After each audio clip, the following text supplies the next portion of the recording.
दोस्तों, आज मैं आपके लिए नेटफ्लिक्स की एक बहुत ही बेहतरीन मूवी लेकर आया हूँ। इस मूवी में रे कूपर नाम का एक आदमी अपनी वाइफ के मर जाने पर बागी हो जाता है और फिर वो उसके कातिलों से बदला लेता है। मूवी का नाम है स्वीट गर्ल, जो 2021 में रिलीज हुई। वीडियो को बिल्कुल भी स्किप मत करना, क्योंकि इसमें बहुत बड़ा ट्विस्ट है। तो बिना समय गवाए वीडियो शुरू करते हैं।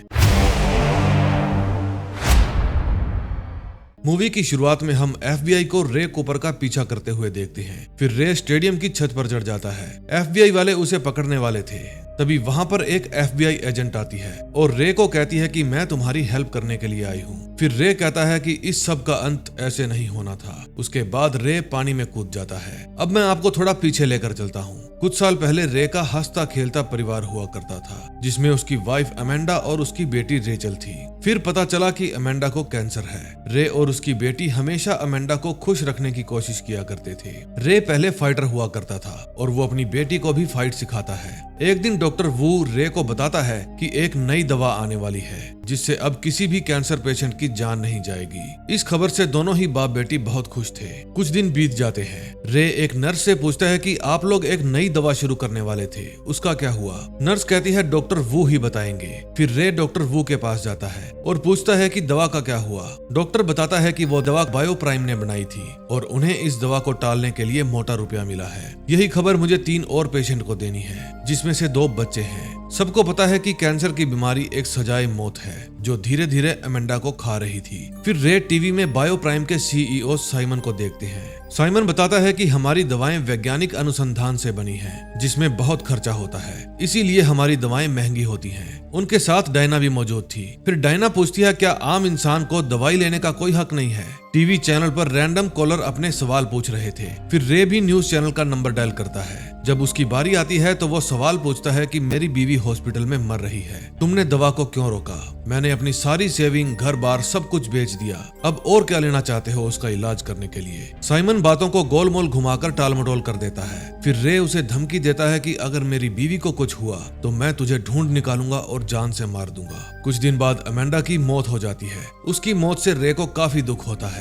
उसको समझ में नहीं आता कि वो क्या करे, कहाँ जाए, ताकि उसकी वाइफ वापस जिंदा हो जाए। अब 6 महीने बीत जाते हैं। रे अब भी अमेंडा को भुला नहीं पाया था। उसकी मौत का गुस्सा अब भी उसकी नसों में दौड़ रहा था। एक दिन रे के पास मार्टिन नाम के एक पत्रकार का फोन आता है। फिर वो कहता है कि मैंने वो शो देखा था जब तुमने साइमन को धमकी दी थी। मैं साइमन और उसकी कंपनी पर लेख लिख रहा हूँ। मैं तुम्हें इंसाफ दिला सकता हूँ। मेरे पास उनके खिलाफ कुछ सबूत हैं। फिर वो रे को मिलने के लिए मेट्रो स्टेशन बुलाता है। जब रे वहां जाता है तो वो उसे मेट्रो में बैठने के लिए कहता है। उस समय रे की बेटी रेचल भी उसका पीछा कर रही थी। फिर ट्रेन में उसे मार्टिन मिलता है। मार्टिन उसे बताता है कि मेरे एक खबरी ने मुझे रिपोर्ट दी थी कि साइमन के साथ राज्य और केंद्रीय स्तर के लोग भी जुड़े हैं, लेकिन फिलहाल मेरे खबरी को किसी ने मरवा दिया। इतने में वहां एमोस नाम का एक आदमी आता है और वो मार्टिन को मार देता है। डर के मारे रेचल अपने पापा को आवाज देती है। फिर रे उस किलर से लड़ने लगता है। वो किलर रे और उसकी बेटी दोनों को पीटता है। वो एक प्रोफेशनल किलर था। उसकी मार से रेचल बेहोश हो जाती है। फिर वो रे को पेट में चाकू मार देता है और वहां से चला जाता है। इस घटना को 2 साल बीत जाते हैं। रेचल अब फाइट में पूरी तरह से ट्रेंड थी।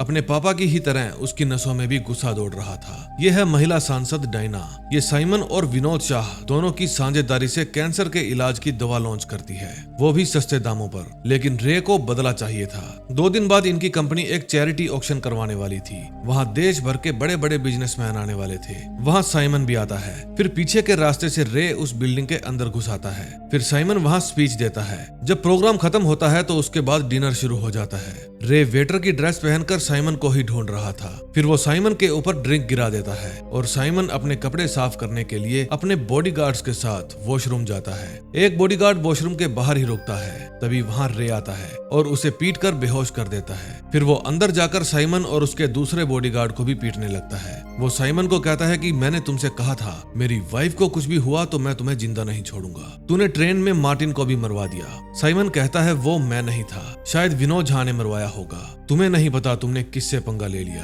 तभी वहाँ साइमन का बॉडीगार्ड आ जाता है। फिर रे और उन दोनों में हाथापाई होने लगती है। रे साइमन और उसके बॉडीगार्ड दोनों को मार देता है। फिर वहाँ से वो सीधा अपने घर जाता है। वो अपनी बेटी को कहता है कि बिना समय गवाए जरूरी सामान पैक करो और चलो मेरे साथ। फिर मौकाए वारदात पर डिटेक्टिव सारा और उसका साथी आते हैं। वे साइमन के बॉडीगार्ड से पूछते हैं कि तुमने वहाँ क्या देखा। वो बताता है कि मैंने कुछ नहीं देखा, उसने सबसे पहले मुझे ही मारा था। रे अब अपना शहर छोड़कर अपनी बेटी के साथ टोरंटो की तरफ जा रहा था। उधर डिटेक्टिव साइमन का वो इंटरव्यू सुनती है जिसमें रे ने उसे मारने की धमकी दी थी। फिर सारा रे की कार को ट्रेस करने का ऑर्डर देती है। उधर रे जैसे ही टोल प्लाजा क्रॉस करता है, दो आदमियों के पास उसकी पहचान का मैसेज आ जाता है। रे एक मोटल में रूम ले लेता है। मोटल के नीचे लगे फोन बूथ से रेचल सारा के पास फोन करती है और उसे कहती है कि मेरे पापा बहुत अच्छे इंसान हैं। उन्होंने सेल्फ डिफेंस में साइमन को मारा था क्योंकि उसके पास गन थी। सारा कहती है तुम डरो मत, मैं तुम्हारी हेल्प करूंगी। तुम बस किसी सुपरमार्केट से एक डिस्पोजल फोन ले लो और फिर मुझे फोन करो। रे अपने रूम के बाहर वाले गेट पर घुंघरू वाली बेल्ट बांध देता है ताकि कोई और आए तो पता चल जाए। फिर आधी रात को वहाँ दो किलर आते हैं। घुंघरू की आवाज से रे की आंख खुल जाती है। फिर वो अपनी बेटी को लेकर चुपके से वहाँ से बाहर निकलता है। किलर उस समय किसी दूसरे रूम में उसको ढूंढ रहा था। फिर रे छिप जाता है और किलर के ऊपर वार करता है। वो उस किलर को ठिकाने लगा देता है। तभी वहाँ दूसरा किलर भी आ जाता है। रे और उसके बीच भी हाथापाई होती है। रे उसे लेकर छत से कूद जाता है और उसकी गन से ही उसे मार देता है। उसकी बेटी कार के पास उसका इंतजार कर रही थी। फिर वो उस किलर की गन, मैगजीन और उसका फोन निकाल लेता है और वहाँ से चला जाता है। उधर FBI वाले उनके घर पर पहुंच जाते हैं। उनके हाथ रे और उसकी फैमिली की फोटो लग जाती है। तभी सारा के पास फोन आता है और उसे अभी अभी मोटल में हुई घटना के बारे में पता चलता है। रे अपनी बेटी को लेकर टोरंटो जा रहा था। जब रे ड्राइव कर रहा था तो उसकी बेटी उसे कहती है कि वे हमें वहां भी ढूंढ निकालेंगे, अब हम कहीं भी सेफ नहीं हैं। अगले सीन में हम एमोस को देखते हैं। वो अपने लिए एक वैन लेने जाता है। फिर वो वहाँ के मालिक को मारकर उसका कैश और जरूरी सामान वहाँ से उठा लेता है और फिर उस वैन में बैठकर टोरंटो की तरफ निकल पड़ता है। रास्ते में रे अपनी गाड़ी को कच्चे में उतार लेता है और अपनी बेटी को कहता है कि देखता हूँ कौन मेरा पीछा करता है। फिर वो गाड़ी से बाहर निकलकर उस किलर का फोन चेक करता है जिसमें लास्ट कॉल विनोद शाह की थी। फिर वो गूगल पर विनोद शाह के बारे में चेक करता है। उसे पता चल जाता है कि उसका अगला दुश्मन विनोद शाह यहाँ से 30 किलोमीटर दूर रहता है। फिर वो वहाँ से एक टनल में जाता है और आगे जाने का रास्ता ब्लॉक कर देता है। फिर वो गन चलाने की प्रैक्टिस करता है। यकीन मानो उसका निशाना बहुत ही बुरा था। फिर रेचल दोबारा डिटेक्टिव के पास फोन करती है और उसे कहती है कि मुझे बहुत डर लग रहा है। सारा उसे हौसला देती है। दूसरी तरफ एमोस अपनी वैन में बैठकर स्पेशल बुलेट्स तैयार कर रहा था। फिर वो बाहर जाकर उनको यूज करके देखता है। वे गोली किसी बम की तरह काम करती थी। फिर रे विनोद शाह के घर के पास जाकर उसका इंतजार करता है। जब वो घर से बाहर निकलता है तो रे जल्दी से उस टनल के पास जाता है।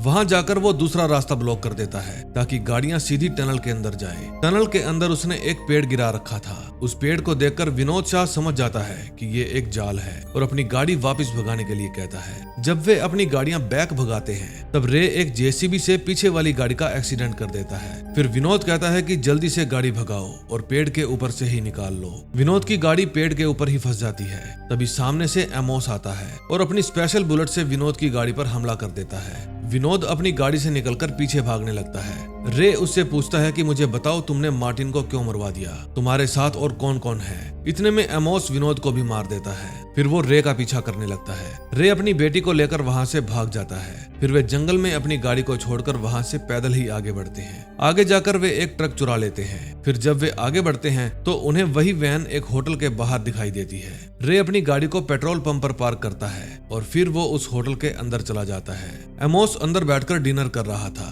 फिर रे अपनी बेटी को दूसरे टेबल पर बिठा देता है और खुद एमोस के पास जाकर बैठ जाता है। रे उसे कहता है कि तुम्हारे दोनों बॉस मारे गए। एमोस कहता है मैं उन लोगों के लिए काम नहीं करता, मेरा बॉस कोई और है और मेरा काम है उसको खतरे से दूर रखना और फिलहाल तो उसे तुमसे खतरा है। रे कहता है एक बार मुझे बता दो किसके लिए काम करते हो, मैं उससे मिल लूं, फिर तुम अपनी इच्छा भी पूरी कर लेना। एमोस बताता है कि मुझे डायना मॉर्गन ने भेजा है। मिलते हैं पिट्सबर्ग में। अगले दिन सुबह एक आदमी आकर सारा को बताता है कि कूपर की गाड़ी शाह के घर से 30 किलोमीटर दूर मिली है। सारा बताती है कि वहीं पास में से ही एक टो ट्रक चोरी होने की रिपोर्ट भी आई है। आसपास के सभी सीसीटीवी चेक करो। अब रे वापस अपने शहर की तरफ जा रहा था। सारा को फोन आता है कि उसके ट्रक का पता चल गया है। फिर पुलिस चोपर से उस ट्रक का पीछा करती है। रे पुलिस से बचने की खूब कोशिश करता है लेकिन चोपर से पीछा छुड़ाना मुश्किल था। फिर आगे जाम लगा था। इसलिए वो अपनी गाड़ी छोड़कर पैदल ही भागने लगता है। पास में ही एक स्टेडियम था। रे स्टेडियम में घुस जाता है। सारा और उसकी टीम उसका पीछा कर रही थी। रे स्टेडियम में ऊपर की तरफ जाने लगता है। फिर वो स्टेडियम की छत पर चढ़ जाता है, लेकिन अब उसके पास कोई और रास्ता नहीं बचा था। FBI वालों ने उसे चारों तरफ से घेर लिया था। फिर वहाँ सारा आती है। वो कहती है कि मैं तुम्हारी मदद करने के लिए आई हूँ रेचल। अब कहानी में ट्विस्ट आता है। जिसे आप देख रहे थे ये रे नहीं था बल्कि रेचल थी। रेचल खुद को अपने पापा की तरह मानती थी और खुद को रे समझने लगी थी। रे तो उस दिन प्लेटफॉर्म पर ही मर गया था जब एमोस ने उसके पेट में चाकू मारा था। फिर उसे याद आता है कि जितने भी खून हुए हैं वो उसके पापा ने नहीं बल्कि उसने खुद किए हैं। रेचल हकीकत को जानकर उदास हो जाती है। सारा उसे कहती है कि मैं हर संभव कोशिश करूंगी तुम्हें बचाने की, लेकिन रेचल का दिमाग काम नहीं करता और वो स्टेडियम की छत से पानी में कूद जाती है। इतनी ऊंचाई से पानी में कूदने पर वो बेहोश हो जाती है। फिर पुलिस वाले उसे पानी से निकालकर हॉस्पिटल ले जाने लगते हैं। रास्ते में रेचल को होश आ जाता है। वो खुद को संभालती है और एम्बुलेंस में बैठे पुलिस वालों को पीटने लगती है। वो एम्बुलेंस का स्टीयरिंग घुमा देती है, जिससे एम्बुलेंस कंट्रोल से बाहर हो जाती है और पलट जाती है। फिर रेचल एम्बुलेंस से बाहर निकलती है और वहां से भाग जाती है। वो अपने पापा से बहुत प्यार किया करती थी। उसे हर पल ऐसा लगता है कि उसके पापा उसके साथ ही हैं। फिर वो डायना मॉर्गन की रैली में जाती है। एमोस भी वहां पर आया हुआ था। वहां उसे कुछ भी करने का मौका नहीं मिलता। फिर वो उस बिल्डिंग में जाती है जिस बिल्डिंग में मॉर्गन का ऑफिस था। वो छुप छुप कर मॉर्गन के ऑफिस में जाने लगती है, लेकिन वहां पर उसका सामना एमोस से होता है। एमोस और उसमें खूब फाइट होती है। एमोस बेरहम कातिल था। वो रेचल पर बिल्कुल भी दया नहीं करता। उसने रेचल को लगभग मार ही दिया था, लेकिन रेचल को अपने माँ बाप की मौत का बदला लेना था। इसलिए वो फिर से उठती है और तब तक एमोस की छाती पर चाकू से वार करती है जब तक वो मर नहीं जाता। उसके बाद वो डायना मॉर्गन के पास जाती है। डायना उसे कहती है कि आजकल खबरों में काफी छाई हुई हो। 5 लोगों को मारकर दिल नहीं भरा जो तुम मुझे मारने आ गई। रेचल उससे पूछती है तुम ही हो ना बायोप्राइम के पीछे। डायना कहती है हाँ, मैंने ही उसके दाम कम करवाए हैं। मेरे ही कारण अब इलाज सस्ते हो रहे हैं। न्याय विभाग में मेरी पहचान है। मैं तुम पर लगे सारे इल्जाम हटवा सकती हूँ। तुम्हारे साथ जो कुछ भी हुआ बुरा हुआ, लेकिन तुम्हें उसे भूलना होगा। फिर रेचल डायना के गले पर चाकू रखकर उससे पूछती है कि सच बताओ मुझे, तुमने मार्टिन और मेरे पापा को क्यों मरवाया? डायना कहती है तुम छोटी हो, तुम्हें कुछ समझ में नहीं आएगा। चुनाव जीतने के लिए बहुत सारा रुपया चाहिए होता है। फिर रेचल उसे मारने की बजाय उसे जिंदा छोड़कर वहां से चली जाती है, क्योंकि कोई लीडर तब मरता है जब उसकी पोजीशन छिन जाती है। उसने डायना मॉर्गन की सारी बातें रिकॉर्ड कर ली थी, जो कुछ भी उसने कबूल किया था। फिर रेचल वो ऑडियो क्लिप सारा को भेज देती है। फिर FBI डायना मॉर्गन को गिरफ्तार कर लेती है, क्योंकि उसी ने मार्टिन, विनोद शाह और रे को मरवाया था। अब रेचल हमेशा के लिए ये शहर छोड़कर चली जाती है। इस मूवी का नाम था स्वीट गर्ल, जो 2021 में रिलीज हुई। अगर आप इसे देखना चाहते हैं तो नेटफ्लिक्स पर देख सकते हैं। मूवी अच्छी लगी हो तो प्लीज वीडियो को लाइक और चैनल को सब्सक्राइब कर देना। हम मिलेंगे नेक्स्ट वीडियो में। Till then bye bye.